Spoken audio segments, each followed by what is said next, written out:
Everyone has a bright light inside of them that deserves to be seen by the world. That's why it's time to shine the light on the extraordinary who are accomplishing phenomenal things. This is the Shine Out Loud Show with Lillian Ogbogo. Hey, good morning, good afternoon, good evening. Yes, you know those words because it is I, Lillian Ogbogo of the Shine Out Loud Show. And yes, we are back.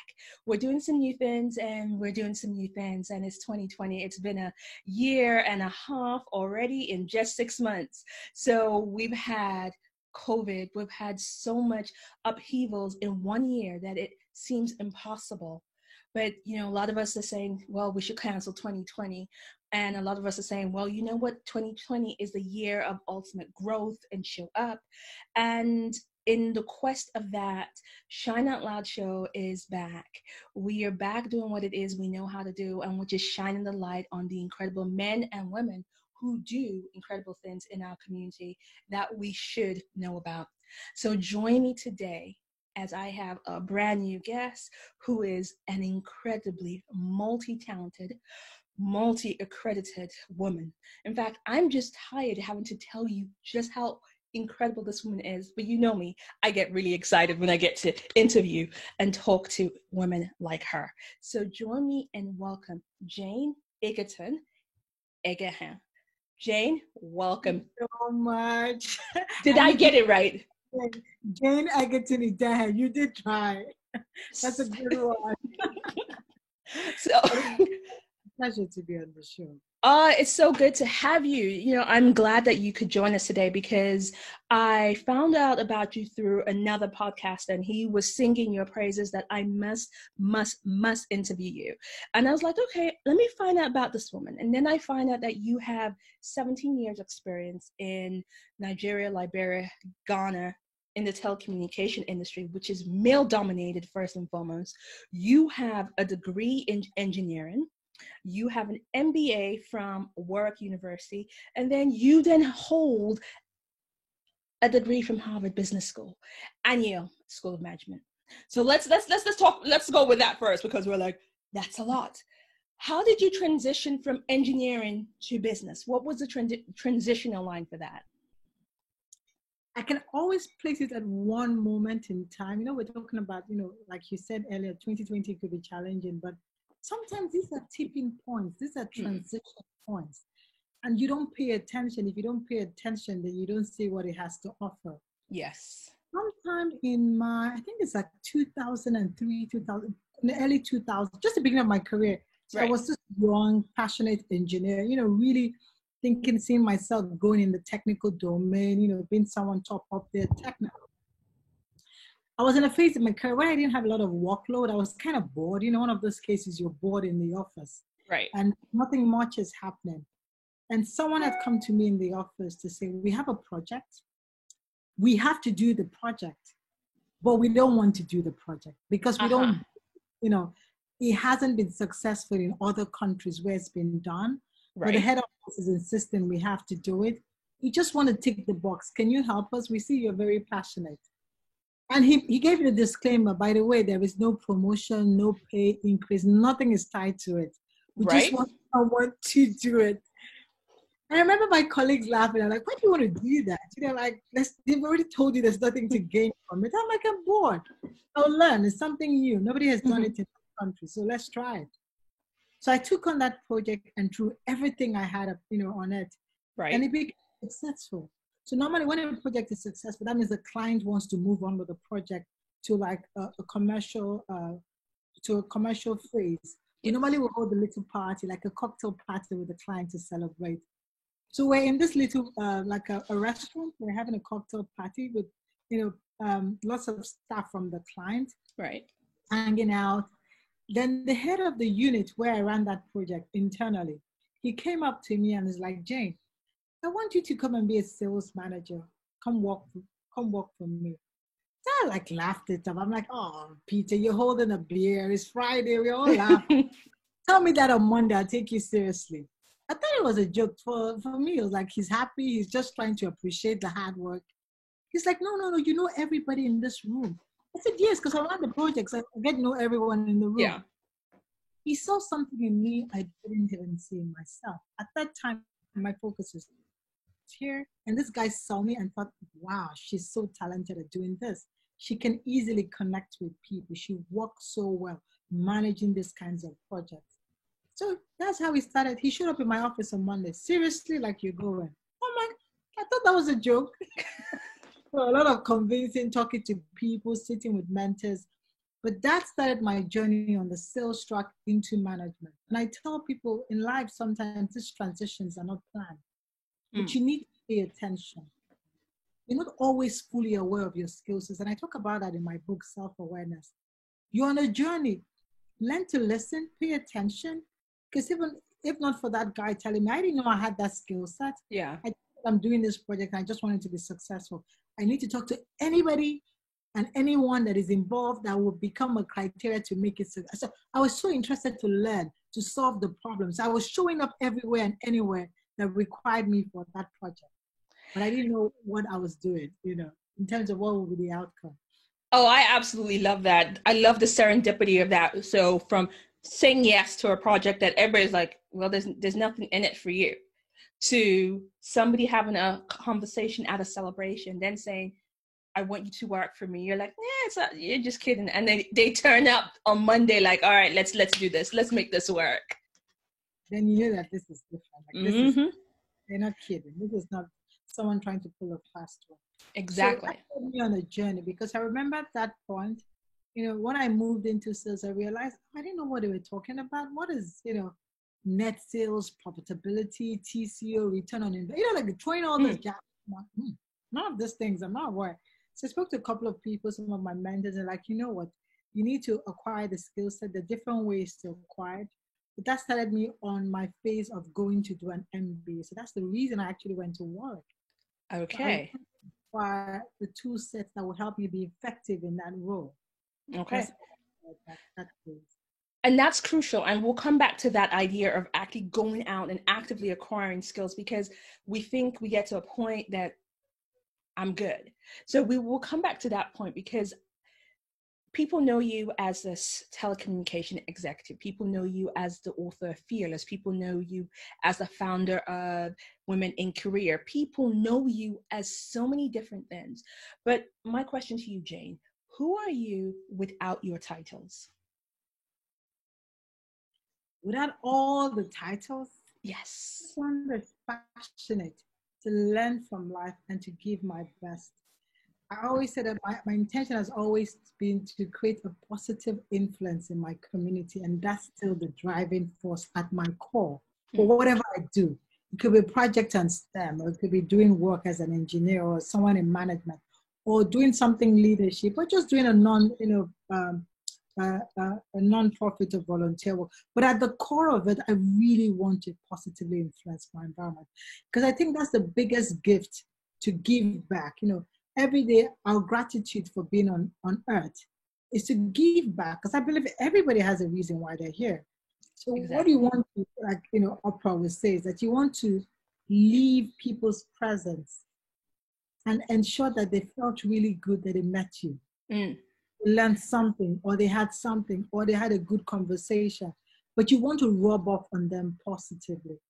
That's me at the core. That's me with my hair, that's me. I absolutely love that, because at the core, the titles are one thing, but your passion shines through. It shines through with everything that you do.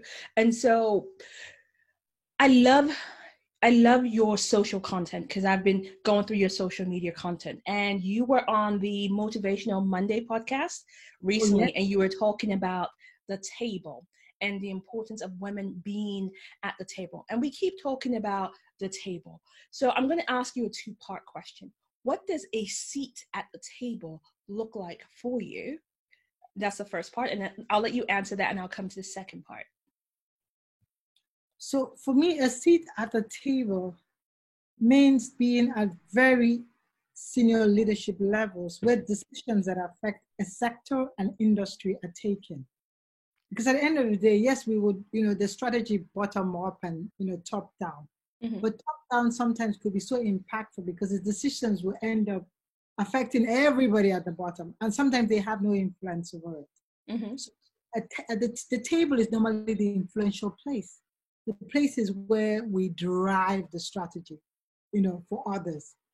And what I've realized, growing up, because, initially, and I always say, sometimes I felt guilty. Why do you want this? Why do you want to do this? I remember my son asking me once, why do you want to be a CEO? Like, we're happy, you're happy. Why do you want to be a CEO? And I told him, I said, because if I'm a CEO, everybody under me that is having a challenge that can bring it to me, I would ensure that we do something positive about it. So it won't be, because ultimately the buck stops at you. So you don't need to pass the buck to somebody else. You need to ensure that, especially those that are minorities or that haven't been heard, because you've been on that journey, you can speak on behalf of them. And sometimes those are issues that have never been discussed. Maybe they're too uncomfortable to have or too controversial, But because you're comfortable to do that, you set the tone. So for me, that's a seat at the table. Whatever, And for different people, it's different things, And I was saying that to a younger girl. We were having a conversation. And I'm like, you don't have to be waiting to be some senior management staff. A seat at the table could just be you with other students in school, realizing that how we're treating this segment of the group is not right. They don't have a representation. They're not being heard. And they're having challenges.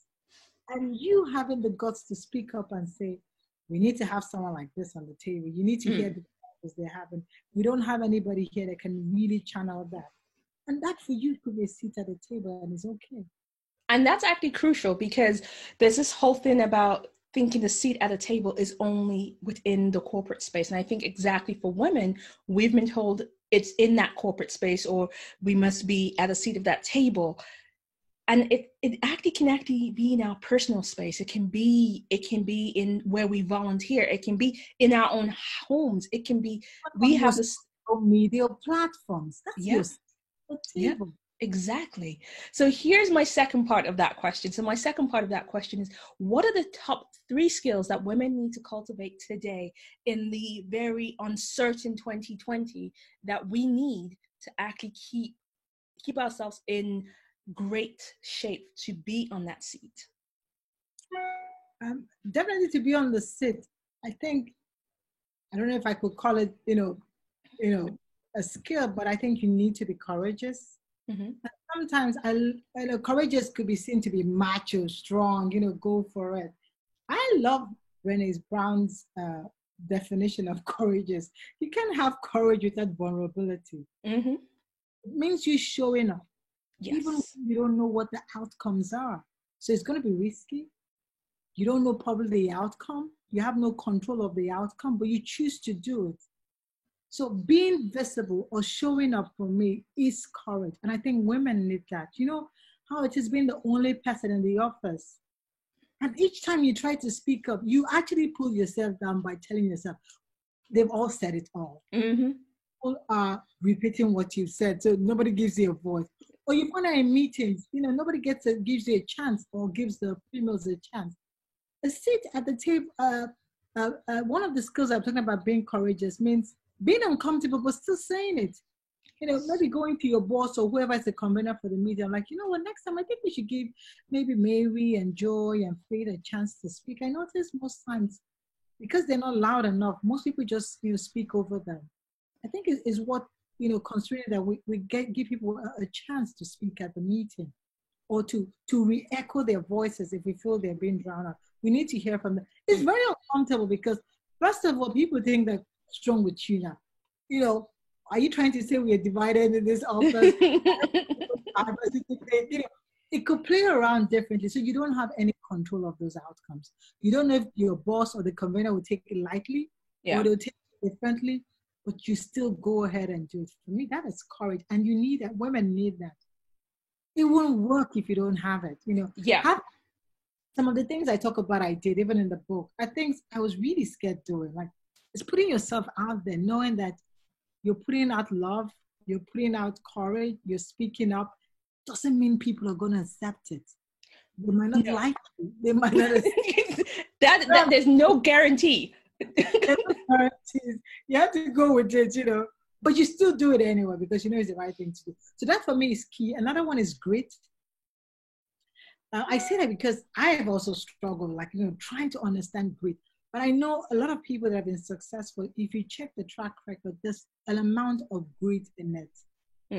To persist, resilience, to showing up, even when the odds are against you, even when it's tough. Sometimes we show up, but when it's tough, everybody just like, let's go. This thing isn't working, But that doesn't give you your outcome. Sometimes no, it doesn't. Your outcome is your ability to persist in the tough times. And sometimes it could just be basic things like doing routine things that don't matter, that are boring, especially those of us that don't like boring stuff. But those boring stuff, you do them repeatedly, you get better, you form good habits, they make you successful. It could just be basic things like every day, I want to invest in myself, some personal development, I want to read. I read a book a week. Like nobody sees you, nobody's going to applaud you. You're doing that for yourself, you're investing. But you're becoming a better person. It's boring, but you can tell me after like 5-10 years, even when you speak, people are like, where do you get all that wisdom from? You're so wise. Where did you hear from this or that? And you say, oh, I read it from a book. So for me, grit, that's how I see grit, really persistent. And it's important for women, see what is happening now with the whole COVID and all that. Listen. It's so easy to feel like the world is going to end and you don't want to get up from your bed. And I think that's the easy way out. It's tougher to show up every day and keep the routine and say, yes, I will still do my work. Yes, I will still plan for the future. Yes, I will still invest in myself. And that's great. And that's great. You go at it. So these two are definitely important. And self-awareness, I say that a lot.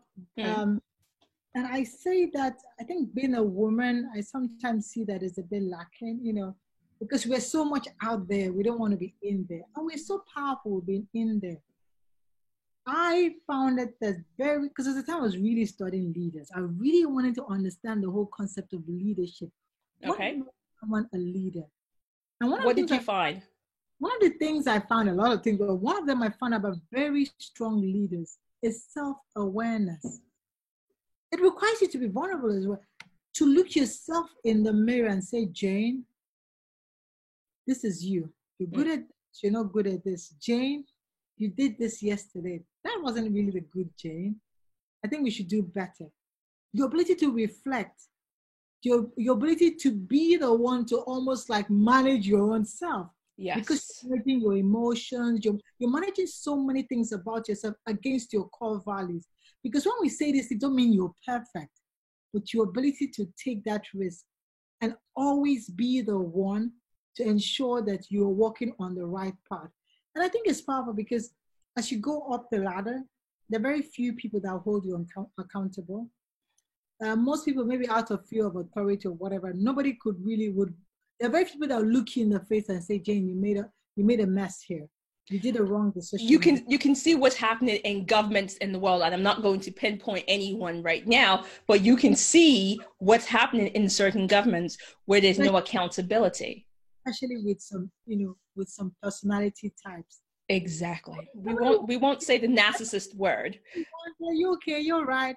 But of course, when you make the wrong mistakes and it actually, you find yourself in a ditch, they're all going to run away. Mm-hmm. So leaders I found out are those that can really self-reflect, take time out to be really aware, manage their emotions, manage so many things about themselves that they can actually auto-correct themselves. Yeah. Doesn't mean every time you do it at the right time. You could have made that wrong decision. But you know what? It takes courage to go back to your staff and apologize and say, I don't think I handled that situation well yesterday. I wanted to apologize to you and tell you this is what I'm thinking about. How can we work together to make that happen? How do you think that staff will feel? They'll feel valued. They'll feel appreciated. They'll feel loyalty. They will actually feel committed to the company. Bosses or leaders they would admire. Yes. A lot of courage to do that. Of course. Because you are the more, in terms of the power range, you're the more powerful one. Mm-hmm. So you don't have to do that. And everybody will, accord you like, she's the boss, she's the leader, it's okay.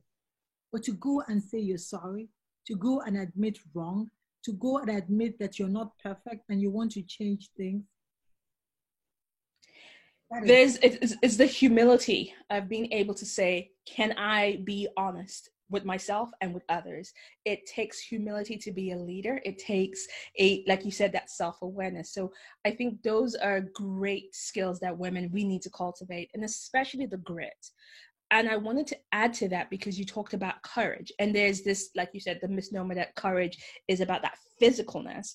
But it takes courage for us to even sometimes be in spaces that we feel this space is unwelcoming to us. It takes courage to do that. And so sometimes we discount where we are courageous, looking for areas where, where we have defined courage to mean one thing above another. Showing up confident, showing up assertive.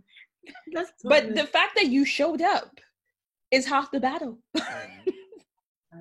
And that's important. It speaks volume, just the fact that you showed up. It does speak volume. Yeah, and that's very powerful. So we know that you're an executive, you are climbing that corporate ladder, but on the same vein, you're an entrepreneur, and you are inspiring generations of entrepreneurs behind you. Now, let me ask you this, as someone who is grown your executive career at the same time being a business owner, why is this important to your life? Well, initially I never saw myself as an entrepreneur. My parents were actually, but I just felt like, because I watched their journey, I thought it was too difficult. I don't want to do that. I just want to get a job and get paid, and that is okay. I don't need to figure too many things out. At the end of the month, I get paid. Your passion and things like that. And sometimes I think for me, one of the biggest drivers, like one of the ventures I started, was just I just saw a gap, and I felt like nobody wants to address it. That's not right. I have what it takes to address it, and my partners had what it takes. And we're like, no, let's address it. Let's stop complaining. Let's be the solution. So that's how I saw entrepreneurship, as let's, solve problems. And that's how I've said it. Like, I'm solving a problem. Like, there's a gap here. We need people to do it. Rather than screaming around and telling everybody, why didn't you do it? Like, do we have the ability to do it? And let's do it. Let's bridge the gap. So I love the fact, because sometimes people see like a two separate journeys. Oh, like you're the corporate and you're being an entrepreneur.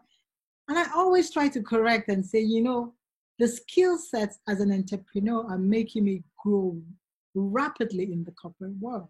Like one of the few first management jobs I had. And I personally believe I excelled at that role because I thought like an entrepreneur. And they call them corporate entrepreneurs. There's a word for them. Because I thought like a business owner. I was willing to be accountable, take responsibility, because I always told myself, if you were the owner of this business, what would you do? Yeah. And that would drive me. So you see, sometimes I would take a decision and people are like, why would you do this? It's not your company. I'm like, yeah, that's the problem. Because when each of us are absolving ourselves like it's not a company, nobody wants to do what is right for the company, because you feel like at the end of the day, it's not my company. If anything could go bad, it's fine, it's them. Yeah. But this is where you get paid. This is where you show up every day. And this is where you're serving people. So pretend it's yours. Would you take those decisions? And you see, you show up like what you should really do. You really be truthful. So you tend to see that the skill sets overlap, and they're very, even as a corporate, learning structure, processes. I bring that back to the entrepreneurial world. When I run enterprises, we want to put structure because that gives us the ability to scale. Yes. Process helps fine tune. So you can also scale the business and be more efficient in providing solutions. So I feel there's some kind of mix, It's not like it's two narrow paths that they don't cross. There's a blend of skill sets. People actually believe that the two shall never meet. And if you're an entrepreneur, then you cannot excel there, or, vice versa. And I love the fact that you're looking at it as an entrepreneur and you're actually melding it and allowing it to work. Now, it comes then to this. You talk about how your first two previous startups bombed and that they helped you grow. Let's talk about this a bit more. So what were these startups? So people think, oh, I'm like, no, I feel you have to learn to feel forward. So I know when I first got my job, I'm like, I think, I just start something small on the side. So at that time, because it was the start of the telco sector, telcos just got their licenses. So they were getting a lot of distributors that have what they call business centers. Right. They're like centers that offer telco services to consumers. Okay. And I said, I said, well, and initially it was thriving, because the demand was high. There was a pent-up demand. So, you get a lot of consumers come around. I couldn't sustain it because I was struggling with how to scale it, Right. What I learned is that, because then I realized, I wasn't just doing this because I want to have it written down somewhere that I have an enterprise to my name. I was doing it because I wanted to grow and make sure it's scalable and it can reach out and reach out to more people. And until I could figure out how to scale businesses, for me, it wasn't, even when it's a creative business, you still want to scale them. Because when you can scale them, you can reach more people. So I think that's one of the challenges I had with that because I couldn't scale it. I struggled and I, decided to shut it down. The second business I ran with a group of other partners, and it was really also thriving. And we started to scale it, So it was a retail chain, but we were specifically dealing with maternity retail. Like I told you, we found out we're all these women in the corporate world, and we figured that each time we were pregnant, we were dreading to go to the office because we couldn't get an outfit to wear. You're dreaded, and sometimes you order. By the time maybe you order on Amazon or wherever, by the time they gets to you, you've grown bigger than the outfit.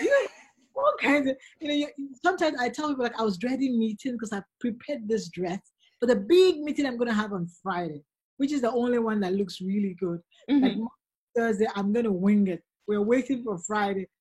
But it was tough because, you used a certain style. There's a certain brand you have created. And all of a sudden, that's how people first find out you're pregnant. They start seeing you show up in the office looking funny, like, are you okay?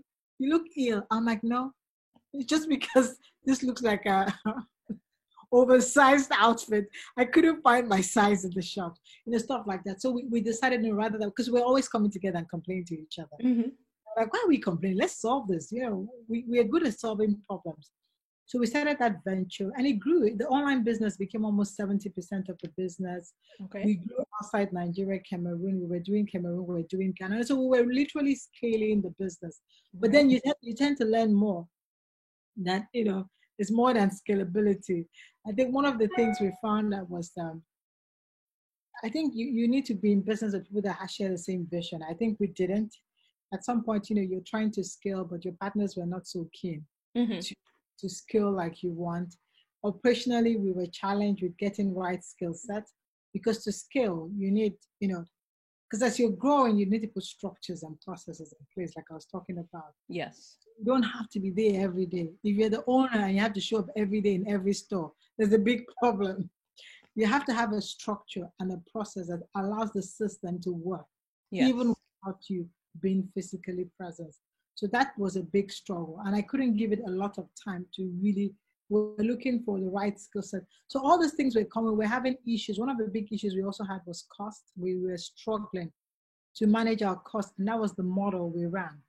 So the model we ran would have been more effective if we had reduced like the brick and mortar stores. Those be more with the business model and the planning, because we found out we couldn't control those costs, Okay. Finance and this real estate companies would just double the rates, like annually. So your costs were growing astronomically. You didn't have, because they saw the traffic to the stores and to them, these people are making so much money. So they're just doubling, increasing our costs. And we couldn't increase the revenue as fast as that or increase our profitability as we were literally working for them. I think that's the bottom line. Oh, wow. So we look at the model. There were a lot of things. So at the end, you started this, but all those things, to be frank, I saw them as learnings because in my newer ventures, I thought about these things from scratch. I asked ourselves, so how are we going to scale this? Where are the cost drivers? How do you manage the cost? How do you ensure that the cost can be controlled? We don't want costs that we cannot control. That's definitely what, especially when you see it from the beginning. So you take those lessons and they make the newer ventures better, you see? And these are powerful lessons. And most of us, especially, I will say this, and I say this hand in heart, is that we as women are so afraid of failing. We are so afraid of, being found lacking, that this fear actually will paralyze some of us from even starting, because like, I can't afford to fail. And it's try, you can never tell how far if you don't try, if you don't show up. And so of you don't even get there. And the funny thing is, the greatest inventions this world has ever known all came out from failures. Big failures. The microwave, whether you love it or loathe it. Light bulb. The light bulb, popcorn. Weird things.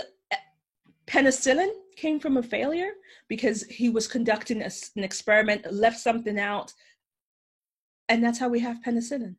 So that, I think, is all to do with perspective as well. If you can change the way you see failure, if you see it as a tool rather than something that puts shame on you, it has a negative connotation to it. Yes. When we say, oh, we feel that, doesn't mean that you're a failure. If you feel that something doesn't make you a failure, if you see it as a tool to learn, I think you would be less hard on yourself not to try, because it's okay to fail. I think this needs to be taught in school.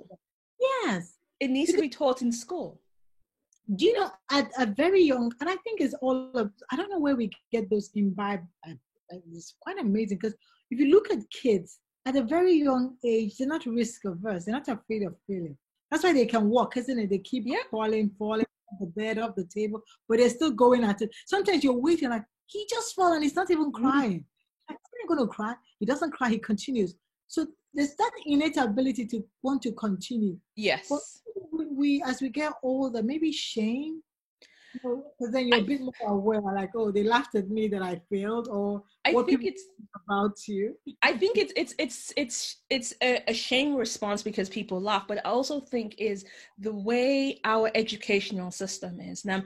And again, there's a bias that I'm going to put here, especially our African educational system that is so focused on, if you don't come first, second, or third, you are not worth anything. And that's the only things we celebrate. The fact that you come first, like every other thing, no one is celebrating you. Nobody cares. And if you are not in that first, second, and third, you are nothing. And you have teachers who will shame children. You will have teachers who, because a child doesn't get it, will shout. And I think that needs to be changed, and that needs to be re-examined, because that doesn't help the next generation. We need to be. You saying this, Lillian, I just want to say that you're so right. I'll give you an example why I'm saying, because as you were saying that, it just hit me. I'm like, she's so right. I always tell people, like, especially I put that in my book as well, that even though I'm an engineer, the first physics test I did, I got a 0. Yeah, I read that. I was like, wow. And that was a benchmark to decide my future. You could as well tell me, girl, just give this thing off. Don't even go dreaming about being an engineer. You just got a 0. But look at me today. I'm an engineer, even though I got a 0. So if we see differently, because it was just to give you the root shock that you have to work harder, you have to study more, you have to spend more time. It's an awakening. It doesn't mean that I was a failure. It was just trying to show me the amount of effort required to get to the milestone, that you have to, you still have to put more effort in. And for our kids as well, it will be so important, because just like what you said, when I was younger, our parents would tell us, oh, you have to get an A, or you have to be first. Because when I was younger, I used to be first. Every parent was first, got an A. You start to wonder who was failing in their own time. Who was going home with those report cards? Nobody was accepted. Now I tell the story to my kids, and I'm like, yeah, I failed. I got this. But you know what? I worked hard. And when you work hard, you can change it. And I think that story is more powerful, because it tells them you have the ability to change the circumstance. Yes. You have to accept it. It's not saying that that's the final, there's no other option. Because telling them that they have to always get an A or the first, like you said, is putting that pressure and making them be averse to even failing or trying. And failing for me is equal to innovation, creativity, growth. That's how you get better. You keep trying and trying and trying and trying. Exactly. And this idea that we must be natural geniuses. So we will come back to that because I did so many other questions I want to ask you. We will come back to this concept around education and how we grow from failure. But you know what I want to talk to you, and you mentioned it about the brand that you project. What makes you, because you're very consistent in terms of your branding and the brand you project. What makes you a standout brand? I think, for me is when your branding doesn't require too much hard work because it ties into your core values. Right. I have to wake up every day and be somebody that I'm not. I think it's tougher. And that's the mistake some people do. You want to create a brand that doesn't tie into your core value. So it's so much hard work, isn't it? It is. It's like me waking up every day trying to be somebody I'm not. Like I really have to put on a whole different persona. I always keep it an eye, trying to make sure that everything aligns. It's work. But once you have defined your core values and know what you stand for, I think then it's easier to brand yourself because it's the perception of people. How do they perceive you? How does the community, others, businesses perceive you? But if you're consistent with your core message, like this is me and this is what I stand, this is what I know I am good and what I stand for. And if you keep doing it just becomes a brand of its own. People know that she won't do this. Yes. Because that's consistent with her core. And I will say that I'll give you a little story about that. So initially when I first came onto social media, you're trying to figure it out. So I remember for one of my non-profits, I got like a social media expert to manage the platform. Mm-hmm. You put out some of these messages that were not consistent at all with what we stand for. Because that's how I used to tell them. That's not what we stand for. Oh, this is what will drive traffic. This is what will get people to the site and give you likes. This is how you get attention. And I'm like, after a while, we even had to let him go. I'm like, but that's not what we are trying to do. We're not here for the likes. We're not here for all that. Those could be the outcome of what we do, but that's not the driver. Because if that's the driver, then we can do some of those things you're talking about. But we can't do them because that's not the message you're saying. That's not the message, the core values we want to put out there. So we will keep putting our core values. If it's going to take 20 years or 30 years, whatever, it's okay. Because we know that we will reach the audience we want to. And that's what is more important. So I think he struggled because after a while, I think he just got tired because he really wanted to do some stuff. And I kept saying, no, you can't do that. We can't pull people down. We can't use those kind of negative, because that's not us. We say we want to promote women. We want to showcase women. We want to talk about their successes, not to pull them down, just because that will give you more attention or likes or create shock value. So that's for me. I think that's the simple way to wrap up that one. I do like that. And I like the fact that you were consistent with it. And the fact that you said, nope, this is not our value. This is not who we are. This is not how we show up. And it takes courage to do that because sometimes when you defer your power to somebody else, like, oh, I brought you in as the expert, so you know better. Some people will follow that route and say, yeah, okay, we'll just do it because it's what the expert suggests. And there's something about taking that courageous route to say, no. Because you want to lead from the heart. You want to wake up and know that is very consistent with my core value to be a positive influence. If it's not positively influencing anyone, why am I doing it? Just because you want to get, the attention or the likes or the visibility. Because those outcomes could come, but it must come because we lived our core values, not the other way around. Not we're chasing those outcomes and ignore the core values. No, that's not how we want. Okay. So one of the things you do, you define yourself, and this is your own words, you define yourself as the consummate extrovert. Now, what advice would you give an introvert on leadership and actually growing their personal brand in the era of a socially media driven world that we live in right now? So, I mentioned self-awareness. I think that's one of the good things about being aware of who you are, like your personality. But Yes. understanding that your personality doesn't, it doesn't necessarily decide if you're going to be a leader or not. You can be a leader as an introvert and extrovert. Your personality is just how you show up with some of your skill sets. But I always say, use what you've got. That's your strength. That's your power. Be authentic and true to yourself. So I, as an extrovert, will like the crowds, the people. I get my energy from that. You, as an introvert, probably don't like the crowds. That's not where you get your energy. You like your privacy, you're quiet. Then use that. And I learned that earlier on as a salesperson. As a salesperson, there's a perceived profile of who a salesperson is. Yes. They're extroverted, they're loud, and all that. Then with time, working with friends, I found out that some very good salespeople are not extroverts at all. They just know how to connect. They wouldn't do that in a large crowd. They'll probably do that one-on-one or in smaller groups because that's where they're comfortable to really, expose themselves. Yes. But they do it so well that it's effective. So being an introvert or an extrovert, I think what you really have to first decide for yourself is what you want to use it for. Because I see social media as a tool. Because what you want to use it for will decide how you will use it. If it's a tool to achieve something, then you see it as a tool.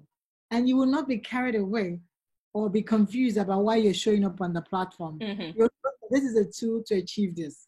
So that it's like a knife, it's in a kitchen. I always use that analogy.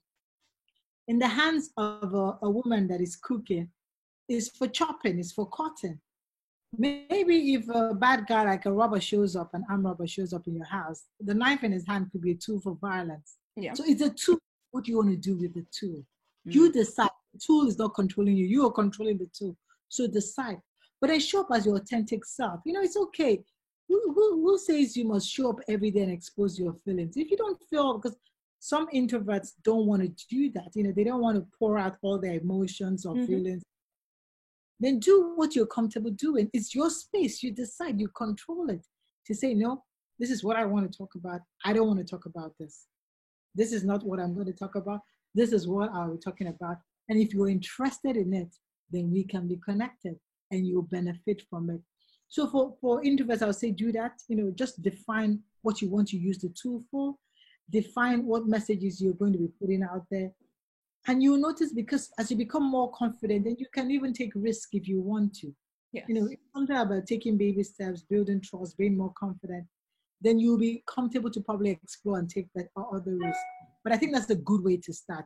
Don't put that pressure on yourself. You don't have to be somebody else. Be you. There will be somebody, an audience there for you. That's the important thing. That's a very powerful statement there. Be you. And actually, I think it's been said so well, and you've said it so well, because if we're not ourselves, if we don't trust ourselves to show up as ourselves, nobody will trust us. No one will trust us. So you fascinate me, Jane, because like I said, you have the corporate side, you have the entrepreneurship, you're building and working with women, and one of your commitments is not just a value, I believe, is one of your commitments is women supporting and raising other women. And you started Women in Careers as a platform to do just that. So let's talk about Women in Careers and how it's supporting women in this time during this COVID period and beyond this. So, like you said, I started with, because I thought one of the best things to do is to support other women, especially in my field where you have them as a minority. Yes. The best thing you can do is support them on that journey. Like in one of the pieces I wrote, I don't necessarily know all the answers, but I know I can support you. So that one I would do. So that's what Women and Career does. But in this times of uncertainty, it's even more important to do that, because the fact that we're uncertain of the times, some of us are anxious, scared about the future. That's the more reason you need each other. Yes. That's the more reason you need comfort, you need support. And who best to get it from It's people that you can be yourself and vulnerable with and say, this is how Exactly. you know, and it's so important because, you know, we show up to work these days. There's a thin line between the office and the home because it's one place. So we are being forced to bring all ourselves, especially as women. Mm-hmm. So I on a call, my son, my daughter, in the office they don't show up. So you don't know if I have a kid. But now at home they show up because it's time for lunch, or their homework is due and they need me to do something about it. You know? So you tend to see the other aspects of Jane. They're probably in the office you never see or you never get exposed to. So, and I think for women, sometimes it's overwhelming in this time because you're running business, you're still having to do all these roles. That's the best time to get support. You know, sometimes you just need that time, self-care. Yes. And sometimes you need that time with people like you that understand. Because they can also share with you how they are coping. I remember in the early weeks of, this is something that happened to me. So in the early weeks of COVID, you know, it was so overwhelming because now we're working from home remotely. My kids are schooling online. Yes. I just launched my book. I was trying to promote it and I stopped because literally the whole plan is not working because we can't really go out. I can't be socially distancing, quarantine. I couldn't do anything. My plan was bent on the fact that I had to travel. I had to be in places physically. So it was a bit overwhelming trying to figure this out. So most mornings, like I'm still in my PJs, even in the evening from the morning, because I wake up and it's, you know, dialing to meetings, make breakfast. My kids are doing work. I'm showing up there, helping them dial. You know, you're like up and down the whole place. It was really overwhelming.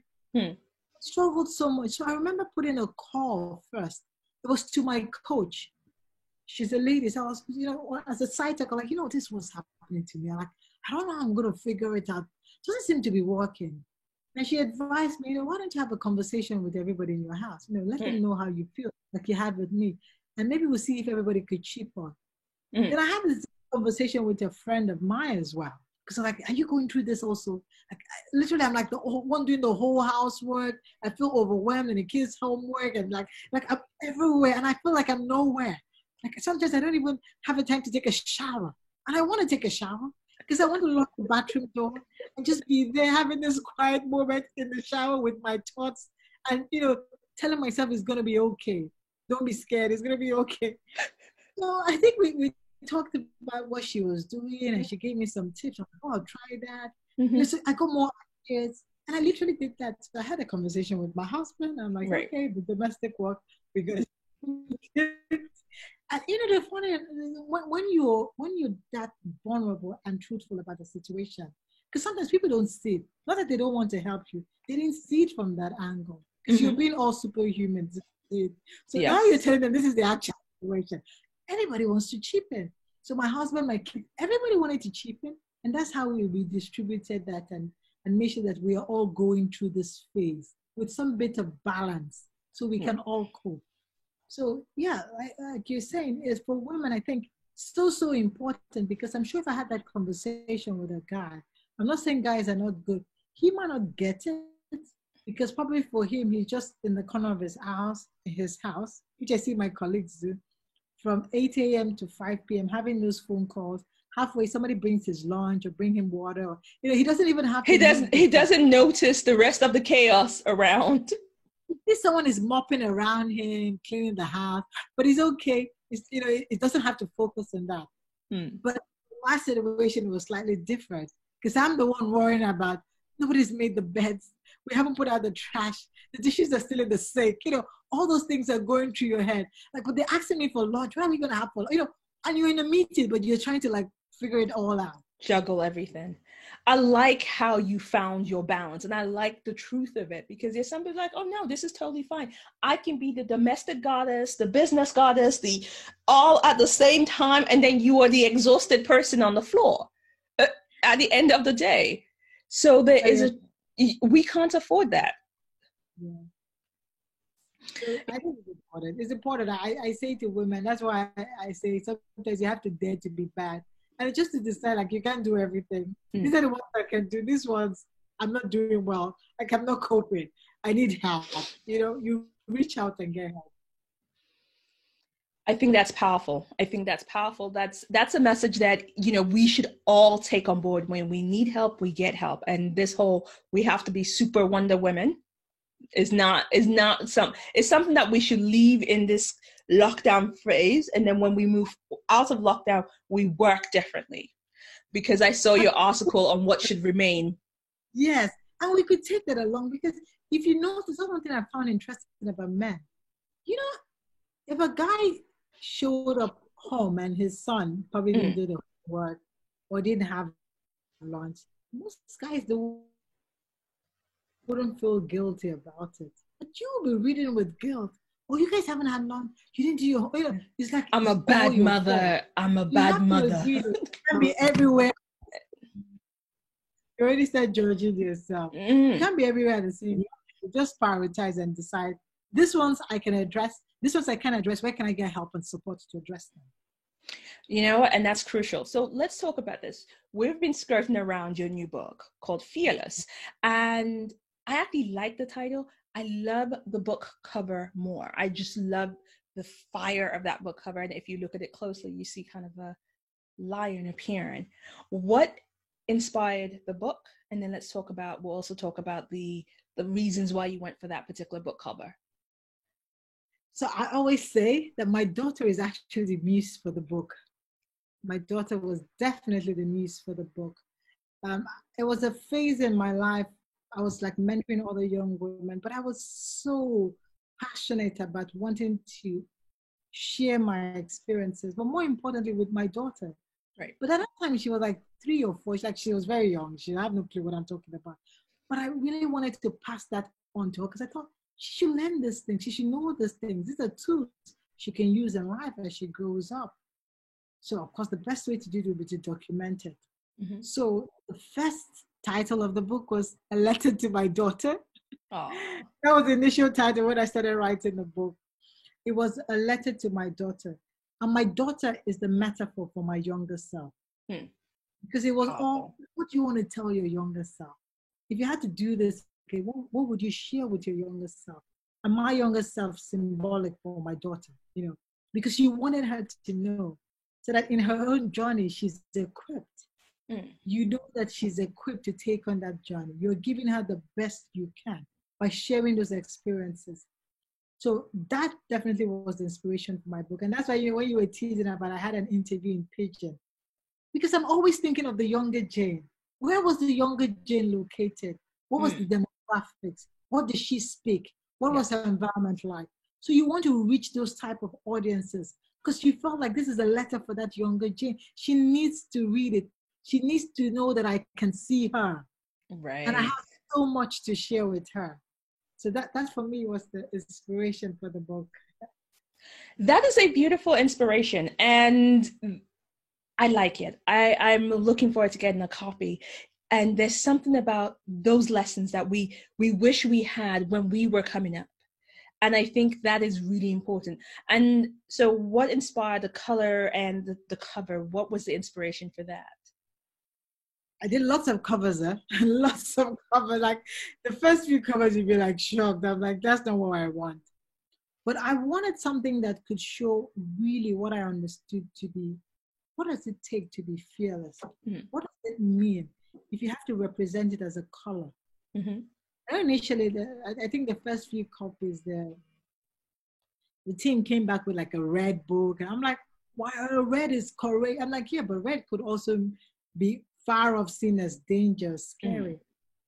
But I want some color that is bold, out in your face, because that's what it sometimes it means to be visible, to be out there, to be courageous. Is that you're uncomfortable, but you're out there, you're not hiding. Doesn't mean that you're perfect. Doesn't mean that you've got it all figured or you're not scared, but you're out there.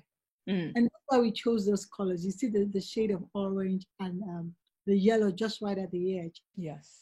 We chose the lioness because it was symbolic for an animal that is known to be fearless. You know, why do they rule the jungle? You know, people say that the roar of the lion sends you like running, like you haven't even seen, makes you like to take up in a different direction.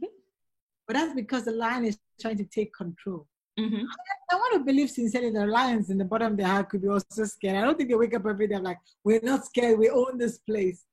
But I they're mean, wrong to do something, even though they feel like they have to fight for what they have. exactly. I mean, look, a lion is actually afraid of the lionesses, and the lion is supposed to be the king of the jungle, and the lionesses are like, really? Really.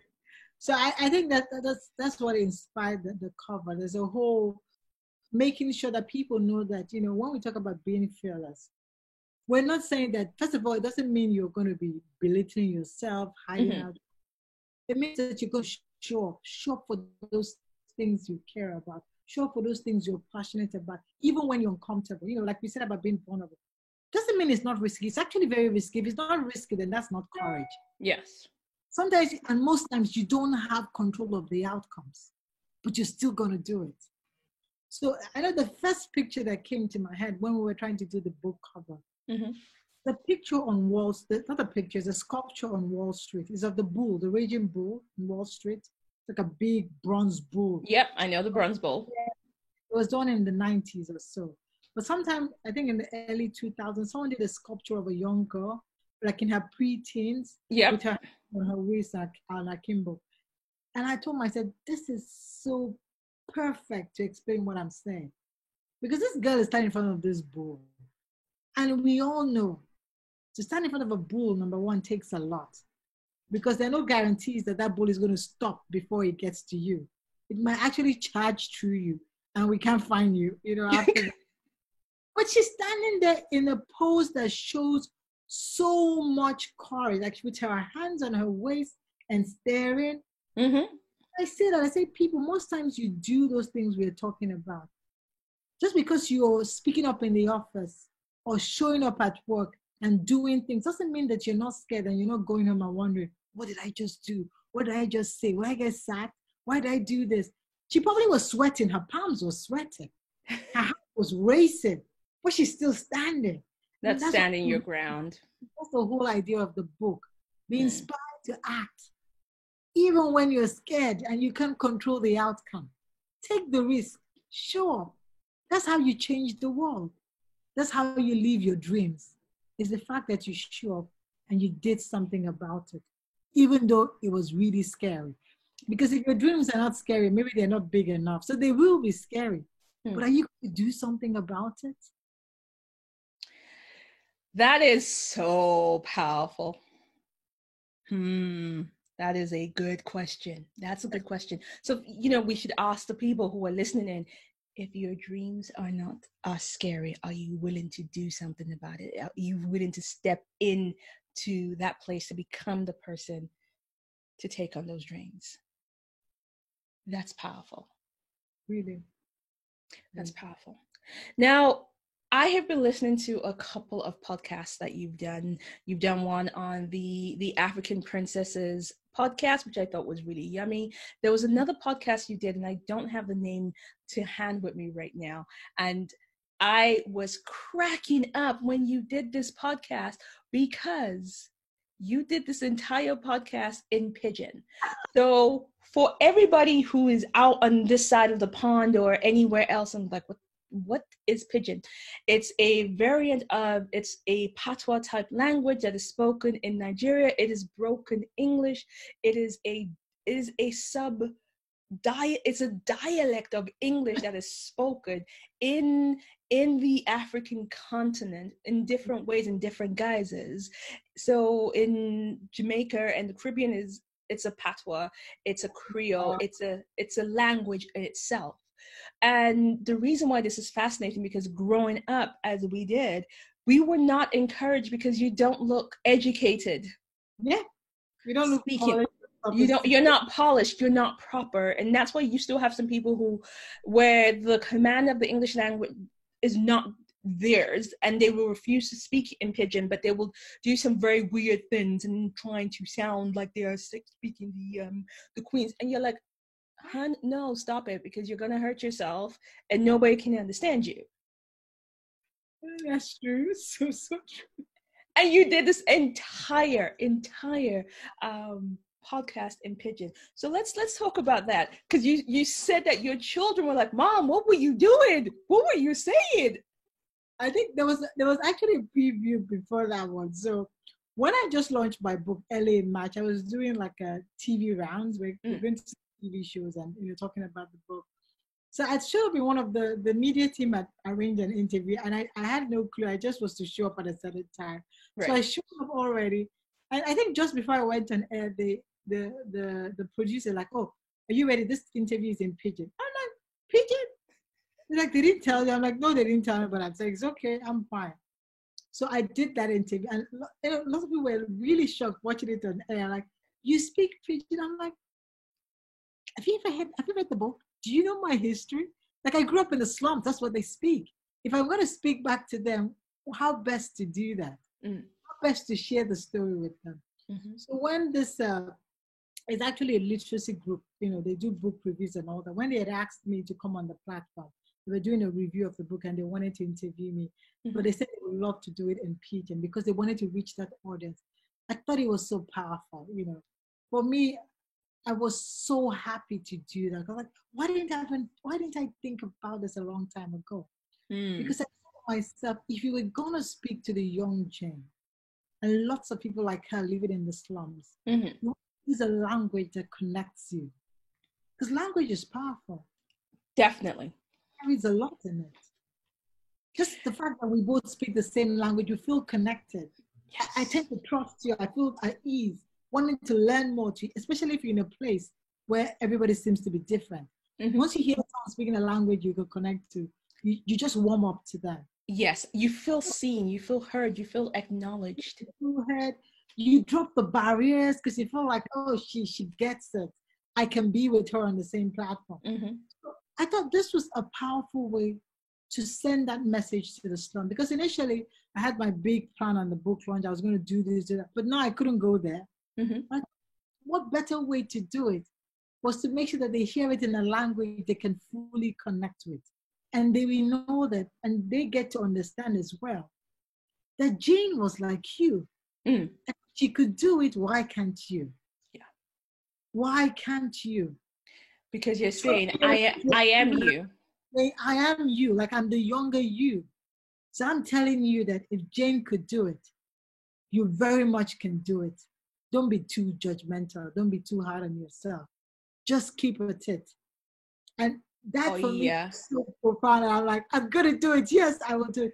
And I'm happy I did it. So when my kids had no clue because they can't speak Pidgin, they were a bit shocked because they had me. Like after the interview, like, Mom, what was that? Who are you talking to? What were you speaking? You tell them, no understand. We could wait.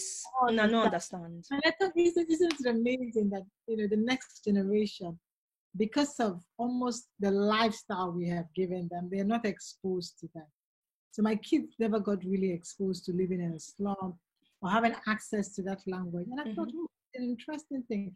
And I say that a lot, because one of the things I was battling with at some point was, how do I pass on my drive, my passion, or grit to the kids? Can it be taught? Can grit be taught? Because I know what was driving me as a young child, as a young Jane. You're being driven by the fact that you didn't want to live in that environment all your life. Yeah. You had big dreams. You wanted to aspire beyond your environment. So that was a driver, especially because you were not comfortable. You didn't have the basics. Now you have these kids in a different environment. There's a lot of comfort. At least the basics are there. How can they be the best version of themselves? And how can they give the world what is actually in them? So you have to find out how do you create grit in that in this new environment so that they can persist and give off what is inside. So it's gets you thinking. I guess that's a discussion for another day. That is definitely a discussion for another day. Jane, I cannot thank you for being on the show, because I still have loads of questions, and I definitely, what I'm going to do is to have you come back on, and we're going to have a second part to this conversation, because we haven't even touched the surface of our You chat. told me you had 40 questions. I was waiting for that. We haven't, I looked at the time, I'm like, I can keep you for another hour. Your children might be hungry, that, you know, they need to be fed. So what we'll do, we'll have you come back. But before you leave, I want you to share with me your so what and so loud moment, your so loud moment for the week as our first guest. So my so loud moment, interesting, is going to Cher Jones. So Cher Jones is a social media strategist. Mm-hmm. But one of the profound things she did last week and this week, which I thought was so important, was using her platform to talk about the bigger issues. Mm. And for most of us, a lot of companies, enterprises, we find that to be too scary and risky to do. We all know what is going on, especially with. Oh, Jane, I think we have lost you a second. Oh, okay. Am I back? Yeah, you're back. Okay. So I said, for my shout out loud moment is going out to Cher Jones. Cher Jones is a social media strategist. She runs Just Ask Cher, where she helps organizations and brands with their social media strategy. But why I thought it was so good to celebrate her is what she did just this week. Right. She used her platform to put focus and talk about a bigger issue in the society, which is the thing we've all been aware of, which is the issue of racism and the social and the justice system in the US. Now, for most companies, most organizations, multinational corporates, we're always scared to talk about the social issues or bigger issues because they're uncomfortable. Yes. And, you know, they're risky. We don't know how others will see it. We don't know how we'll be perceived. We don't want to dilute our brand. Yes. Cher had the courage to do that. And I thought that was so, so important. We are more than just a brand. We are humans at the end. That's powerful. So big out to Cher as our first so loud moment for 2020 for the show. So let's go offline very soon, because I want to arrange, before you escape, I want to arrange to get you back on the show, and we're going to talk more about the book. We're going to talk about all your personal experiences, because we haven't even touched on, we've touched on it slightly, of your experience of growing up in what you've described as a slum. For people that don't know, and for Nigerians who are in the diaspora who are listening right now, for Nigerians who are over in the UK and elsewhere, this woman I'm talking to grew up in Ajegunle. If you guys remember what that area was. One of the lowest slums in Lagos. This woman grew up in those areas where, like she says, the basics are hardly met, where the expectations are lower than low. And so the fact that you've come from there to where you are now, the fact that you are mentoring so many different people behind you is powerful. So I want to get you back on the show for us to have that conversation. And I'm looking forward to having you back. I'll be honored to do that, Lillian. Definitely be an honor. Yes. I would look forward to it. Awesome. Guys, I'm going to wrap up the session. Join us again for the next installment of having Jane Egerton. Please help me. I am determined to get your name right. Jane Egerton Idehe on the show. She's going to be coming back and sharing her passion, sharing her journey to becoming fearless, which is a love letter to her daughter and also to her son and to her younger self, how she's balanced motherhood, her career, her life, and just doing it all. And actually, all the stories in between. So she's going to be coming back, and I'm looking forward to having her on the show. All right, folks, catch you later. Bye. Goodbye.